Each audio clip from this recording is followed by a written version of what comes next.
Hello guys. તો ગઈકાલે રાત્રે હું આ ગબ્બર વિઝિટ કરવા માટે ગયો હતો. જે છોકરાઓએ મેં સાંભળ્યું છે કે 2 મહિનાની મહેનતથી આ પાવાગઢની થીમ ઉપર આખો ગબ્બર બનાવ્યો છે. પાવાગઢની એક એક ડિટેલ, જે માંચી ઉપર રસ્તો જાય છે એ ઉપર માતાજીનું, મહાકાળી માતાજીનું મંદિર, અને ચોમાસા દરમિયાન પાવાગઢ તમને ખબર હશે કે આવી રીતે સોળે કળાએ ખીલી ઉઠે છે. ચારે તરફ ગ્રીનરી અને પહાડો ઉપરથી વહેતા ઝરણા.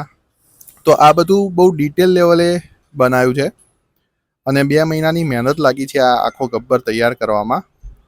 તો ગાંધીનગરની આસપાસ રહેતા લોકો, ગાંધીનગર અમદાવાદમાં રહેતા લોકો એકવાર આની મુલાકાત જરૂર લે નવરાત્રિ દરમિયાન. આનું એડ્રેસ હું તમને કહી દઉં છું. ધોળાકુવા ગામ, ગાંધીનગર. ધોળાકુવા ગામમાં માતાજીનું મોટું મંદિર છે. તો હું રિક્વેસ્ટ કરીશ કે ગાંધીનગર અમદાવાદના લોકો એકવાર જરૂરથી વિઝિટ કરે આ નવરાત્રિમાં.